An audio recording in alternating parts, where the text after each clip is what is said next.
The plush silence of the lobby at the main branch on Madison Avenue was broken when Olivia stepped inside, her leather briefcase in one hand and a perfectly tailored suit giving her an air of quiet authority. She paused for a moment, her eyes scanning the room. High ceilings, polished marble floors, and the low hum of distant conversations gently echoing from behind glass partitions. Olivia walked with steady purpose towards the premium customer service desk, a section set aside for the bank's most valued clients. As she approached, she noticed a few people glancing her way. Some of the older customers looked up with curiosity, but what caught her attention most was the expression on the young teller waiting at the counter. Grace, her name tag read, barely tried to hide her suspicion as Olivia greeted her politely. Instead of a welcoming gesture, Grace offered only a clipped hello, fingers tapping the desk with impatience. When Olivia requested assistance with her account, Grace pointedly redirected her to the regular service line, suggesting, without a word, that maybe Olivia did not belong there. The tension in the air was almost visible. Olivia kept her posture steady, determined not to let the dismissive attitude show on her face. The lobby's bright lights glittered off the marble, but no amount of shine could take away the sting of being subtly told she was out of place. Even here, amid all this luxury, Olivia felt the familiar bite of prejudice dressed up as procedure, leaving her painfully aware of how exclusion could creep into the most sophisticated corners of the city. Just as Olivia tried to make sense of the awkward silence lingering at the premium desk, Martin, the assistant manager, stepped out of his glass-walled office. He was tall, with polished shoes and a tie perfectly centered, radiating the sort of authority that made people instinctively lower their voices. Without even greeting Olivia properly, he asked why she thought she should be helped at the executive counter, his tone both sharp and dismissive.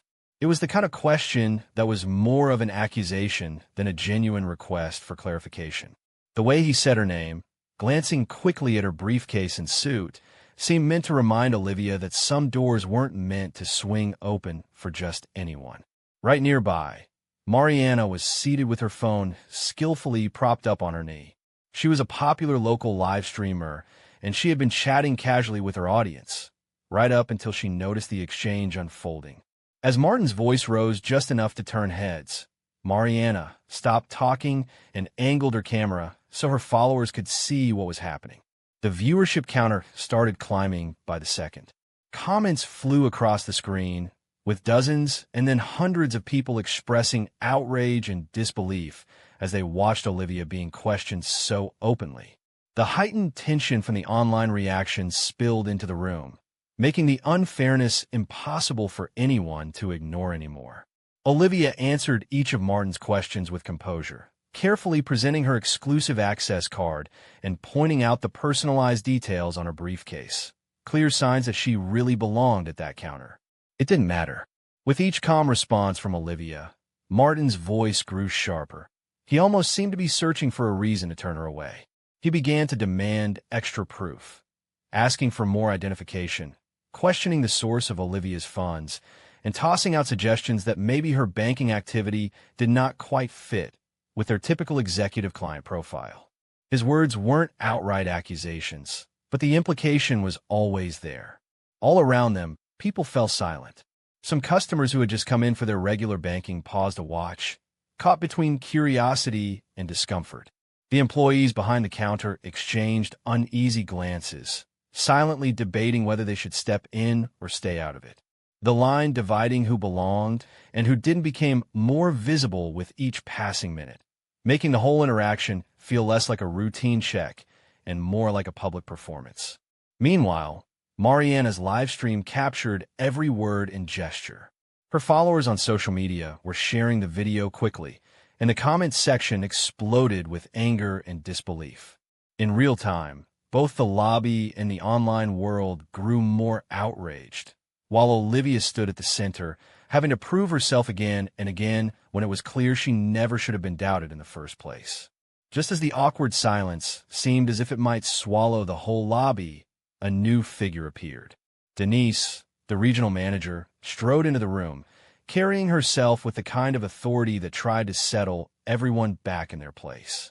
She had heard the commotion on her way in and, without missing a beat, walked directly to the counter where Martin stood, nodding in his direction and offering Olivia a look that was equal parts distant and suspicious. Denise didn't waste time. She asked for a summary, listened for less than a minute, then reinforced what Martin had been saying. She spoke about procedure and policy, her voice slightly louder, so everyone could hear every word. She insisted that all protocols must be followed to the letter and subtly hinted that Olivia's presence there was unusual, maybe even suspicious, despite the clear evidence Olivia had offered repeatedly. At this point, the group of customers in the lobby began to split into camps. Some shifted uncomfortably, embarrassed for Olivia and wishing someone would do the right thing. Others, surprisingly, seemed to enjoy the spectacle, whispering with one another about how rare it was to see so much fuss at a bank. The heavy sense of unfairness kept building. It wasn't just in Olivia's voice now. It was coming through people's phones, with comments from the live stream peppering the air with outrage and disbelief. In every corner of the lobby, folks stared at their screens, finding more fuel for their feelings as the scene at the premium desk dragged on. Olivia kept her voice level and calm, trying to make it clear to Denise and Martin that she not only knew the bank well, but was, in fact, a long-time premium client. She mentioned past projects she had handled with the bank, and even referenced meetings with the board. But no matter what she said, the two managers exchanged looks, half smiling, almost laughing outright at some points. Each bit of evidence Olivia shared was dismissed with a shrug or a raised eyebrow. It was as if the idea that she, someone who did not fit their expectations, could belong to the bank's exclusive circle was a joke to them. The message was impossible to miss. Olivia's authority did not matter to them at all. The more she tried to assert her rightful place, the more they pushed back, their skepticism open and their disdain unmistakable. In the back of the lobby, an older woman watched from her seat, her name tag reading Esther. Esther had been a client with the bank for more than 30 years and was known for speaking her mind when it mattered. As she took in the scene, she felt a familiar sting of disappointment in the pit of her stomach. Despite her experience and the respect she commanded, Esther hesitated to step forward, weighed down by memories of similar moments, reminders that exclusion at this bank never really disappeared. It only changed its face. The whole room seemed to tighten when a new voice came through the speakers mounted above the teller windows. It was Thomas, the district manager, appearing suddenly on one of the lobby's wall monitors. His message was clear. He instructed the staff, in clipped and impersonal words, to remove Olivia from the executive area if she could not instantly produce every single piece of documentation they demanded. Two security guards, who had so far blended into the crowd, quickly moved closer to the counter, trying to look casual but clearly ready to follow orders. The energy in the room shifted. You could feel the anxiety build, sharp and electric, and a hush fell over everyone as the threat of force suddenly became real. Even then, Olivia did not lose her cool. She took a steady breath and, with hands that barely trembled, typed a short message on her phone. She sent it, then quietly slipped the device back into her purse. No one seemed to notice, caught up in the drama playing out in front of them. Those in the lobby could sense something important was in motion, though no one was sure what it might be. Even on Mariana's live stream, viewers could tell the mood had changed. The wait stretched out, making every second feel longer, as if everyone in the room and online knew that something about this moment would not be forgotten.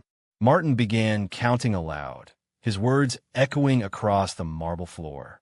He barely looked at Olivia. He just stared straight ahead, voice flat, as if reading a script. "You have 30 seconds to hand over your documents," he said, his tone making it clear that no explanation would change his mind. Olivia stood firm and, instead of panicking or searching through her bag again, simply looked at Martin and suggested he check the bank's employee handbook. She told him to flip to the chapter about treating every client with respect and dignity, carefully making her voice steady so everyone would hear. Her suggestion was calm, but cut right through the tension. forcing everyone to recognize how flimsy Martin's arguments had become. For a moment, it looked like he might pause, but instead, Martin brushed off her words and waved to the guards, telling them to remove Olivia from the executive line. At that point, Esther could not stay silent. She stepped forward, her voice cracking but strong, pleading with the staff to rethink their actions. Around the lobby, customers started murmuring, some recording with their phones, others still glued to Mariana's livestream. The bank, normally a place of quiet transactions, now felt more like the front line of a very public breakdown, with every movement watched, judged, and saved for the world to see. Just as the security guards moved in, Olivia calmly opened her briefcase and took out a business card. She set it down on the counter right in front of Martin and Denise, making sure everyone could see. At first, people thought it was just another piece of paperwork, but then Martin happened to glance at the card, and his whole face went pale. Denise leaned in, her eyes widening, and for a few seconds, neither of them said a word. Printed in bold letters, the card clearly identified Olivia as the CEO of the entire bank. That little piece of plastic changed everything in the room in a heartbeat. The staff would question her, the customers who had doubted, and the security guards who had almost stepped in, all stopped and stared. It took only a moment for the truth to ripple through the crowd. People in the lobby began whispering urgently to each other, some already holding up their phones to get a closer shot of the card. Out on social media, Mariana's livestream suddenly gained a wave of new viewers, with comments pouring in faster than anyone could read. In just a few seconds, everything flipped. Olivia's status became impossible to challenge, and the behavior of those who had blocked her so aggressively was exposed. Just as the shock of Olivia's reveal settled over the lobby, the static of a walkie-talkie broke the silence. A crisp voice came through, giving a direct order. Everyone was to stand down immediately. The security chief, James, had been watching the events unfold from just inside the entrance, but now he stepped forward and calmly instructed his team to back away from Olivia. His expression was serious, clearly understanding that things had just shifted in a major way.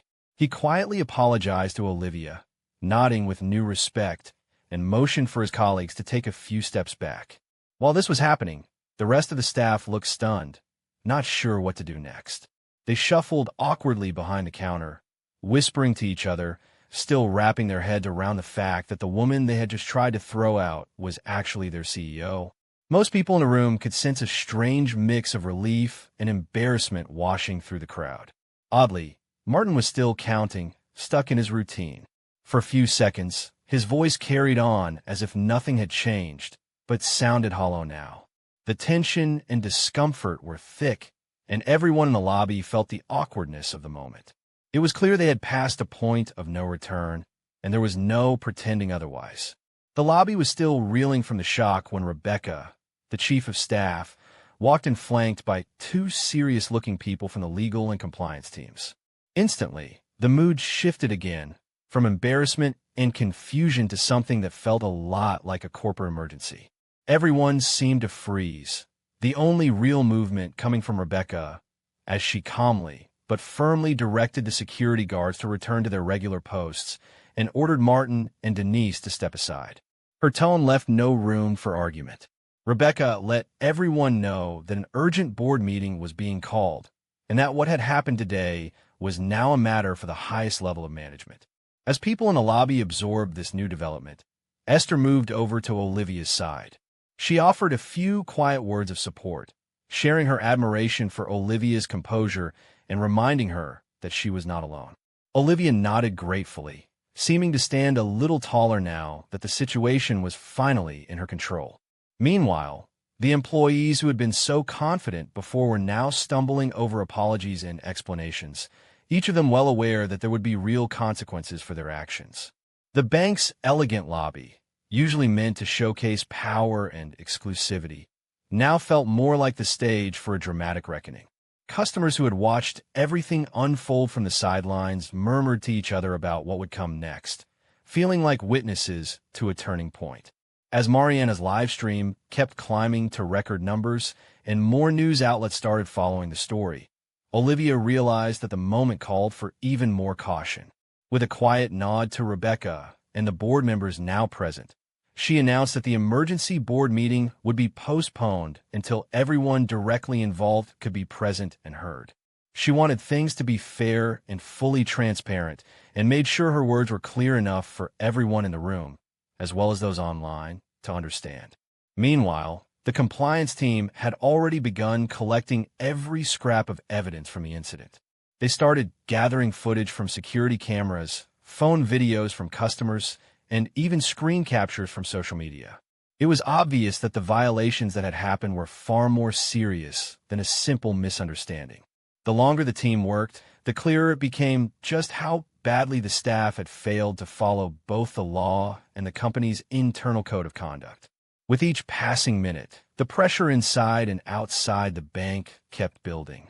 Reporters hovered outside on Wall Street, hungry for a statement, and customers looked worried as the company's reputation hung in the balance.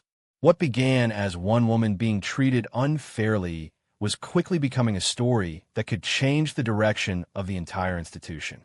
Up on the executive floor, the mood was tense enough that you could feel it even through the thick glass doors. The board members had rushed in from different corners of Manhattan, some still on calls with their communications teams. They sat around the huge, polished conference table, eyes fixed on tablets and laptops. Updates rolled in by the minute. Charts showing social media engagement, graphs charting public sentiment, and streams of news tickers crawling across their screens. The video of what had gone down in the lobby was now everywhere, being debated across cable news and shared by thousands on Twitter.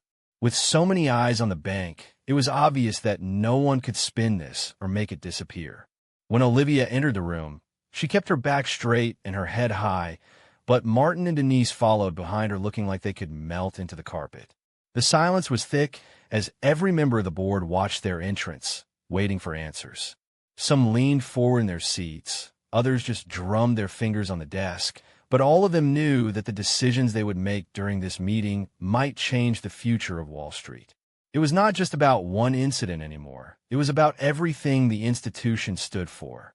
As the security footage and streams of social media reactions played out on the big monitor at the end of the boardroom, everyone sat completely still. No one tried to look away. The images made it painfully obvious that this was not just some one-off mistake. What they were seeing was proof of deep-rooted, institutional discrimination happening right under their noses. The silence in the room had nothing to do with business as usual.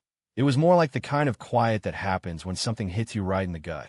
You could see it in the faces of the board members, shame, shock, and a bit of fear about what would come next. Then, as if to put a sharper edge on reality, the legal team laid out their findings. There were several federal laws that had likely been broken, and if any class action lawsuits came out of this, the damages could run into the tens of millions of dollars. That was not even counting the risk of government investigations and harsh penalties from regulators. There was no time for long speeches or gentle debate. Everyone in the room recognized that they needed to move fast and do something serious. If they hesitated, the trust and reputation that the bank had built over decades could disappear almost overnight. Martin and Denise tried to defend what had happened down in the lobby. Martin looked around the boardroom, his voice a little shaky, as he said that he was simply following the procedures they had all agreed on.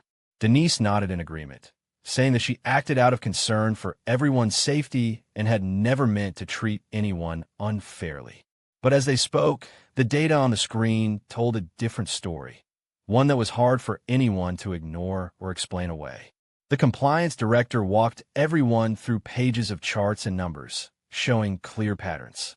The statistics made it painfully clear that Black customers, on average, waited much longer to be helped and were regularly asked for extra forms of identification. It was not just one bad day or a single poor choice. This was something woven into the very fabric of how the bank operated.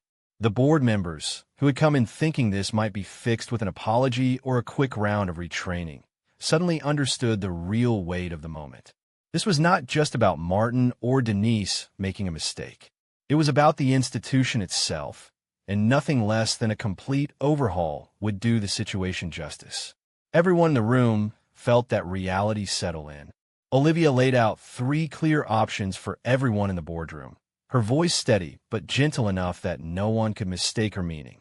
First, the bank could try to downplay what happened and keep it behind closed doors, hoping the public would move on. Second, they could throw together some minor changes, a new policy here, a bit of training there, to show they were doing something.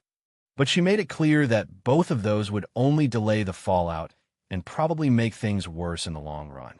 The last choice was the hardest and most expensive, a total transformation of how the bank worked, including changing leadership, completely overhauling hiring and training practices, and opening up every corner of the business to outside scrutiny. Her honesty brought a real debate to the table.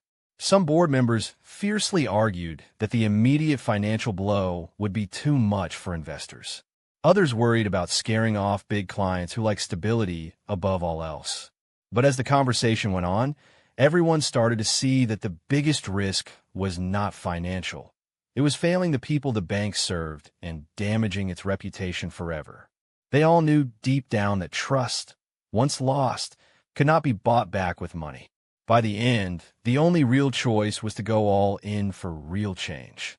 When the time came to vote, the decision was unanimous. Every person around the long table chose the path of real reform for Kennedy Bank. They agreed the new plan would mean big changes. Mandatory training for every employee from the top down, regular independent audits to keep the process honest, and a strong push to invest seriously in projects that serve Black and Latino communities throughout New York and beyond. The announcement went out right away, and you could feel the shift in the air. For some, especially those who had battled to be heard, there was a deep sense of relief and the first hint of hope in a long time. But for others who had gotten used to the way things were, it was hard not to see the writing on the wall. Things were never going back to normal. The first real steps came that same afternoon. Martin, Denise, and Alan were all let go on the spot, a clear sign that the bank was not going to make excuses for missteps any longer. Meanwhile, Linda, who had made mistakes but showed a willingness to learn, was kept on, but required to take intensive training in cultural sensitivity and equity. The message from Kennedy Bank was unmistakable. The rules had changed, and there was zero tolerance for discrimination in any form. By the next morning, anyone walking through the main lobby of Kennedy Bank's headquarters in Midtown could see things were different. Teams made up of people from all kinds of backgrounds, men and women, young and old, and from every community in New York, were now easy to spot with badges marked Fairness Advocate. They mixed in with customers, not just watching, but actually helping, listening, and stepping in if anyone looked like they needed support. There was a new sense of energy, almost like a fresh start, even though everyone knew it would take time for trust to fully come back. Flyers explaining the new policies could be found by the entrance and at every teller's window. Each one said plain and simple: Kennedy Bank was committed to transparency, and anyone worried about being treated unfairly could count on being heard. One of the biggest changes was a new mobile app that let both customers and employees report discrimination on the spot, and they could even do it without giving their names if they wanted. Every single report went straight to Olivia's team, so nothing would get buried or ignored. For the first time in a long while, people could feel like someone was actually listening. Rebuilding trust was going to be a long road, but these first steps showed the bank meant what it said about doing the right thing. No one expected such big changes so quickly, but after just one day, the numbers spoke for themselves. People waiting in line at the bank noticed that everyone, no matter their background, was being helped in just about the same amount of time. The stories of folks being asked for extra paperwork had almost vanished overnight. It was the sort of improvement that was impossible to miss, and both customers and employees picked up on it right away. The mood inside the bank had shifted too. Employees who used to keep their heads down were now involved in emergency training sessions, where they could ask questions and talk about situations openly. They were also given new guidelines that made it clear everyone was expected to play a part in keeping things fair. For many, it felt like a fresh chapter at Kennedy Bank. Meanwhile, Karen, who had first called out the discrimination just days earlier, was now sitting down with reporters. She did not focus on herself, though. Instead, she talked about Olivia's leadership and how seriously the board was taking its promises. The bank's new community fund also started picking up steam, thanks to generous donations from those sitting on the board. Soon, money was flowing to support minority-owned small businesses and workshops on smart money management. Olivia took everyone off guard when she reached out to Martin after his dismissal. Instead of just showing him the door, she offered him a chance to join a tough, hands-on education program focused on diversity and inclusion. If Martin proved he understood what had gone wrong and showed real commitment to change, there was a possibility for him to come back and work at Kennedy Bank again. For Olivia, it was not just about punishment. It was about showing that real progress comes from facing mistakes and being willing to grow from them. She wanted to make it clear that people could change, but only if they were honest with themselves and ready to put in real work. Martin, though surprised, accepted the offer, understanding this was a rare opportunity to turn things around. He started the program feeling pretty uncomfortable at first, but as the days went by, he began paying closer attention and listening more than he talked. Denise, on the other hand, decided to move on from Kennedy Bank for good, not interested in taking the same journey. Meanwhile, Alan's actions during the crisis became a talking point across the country. Business schools and leadership seminars started using his story as a lesson in what could happen when leaders freeze in tough moments, and why real responsibility can never be ignored. Half a year later, Kennedy Bank looked nothing like the company it once was. Across New York, it had earned a fresh reputation as a place where fairness and inclusion really mattered. Customer satisfaction had reached an all-time high, and people from communities who never felt welcome before were now opening new accounts in record numbers. Employees were sticking around longer, too, because the new culture felt safer and more supportive. Word spread about their anonymous reporting app, and soon other banks and companies were asking to use the same platform to improve their own practices.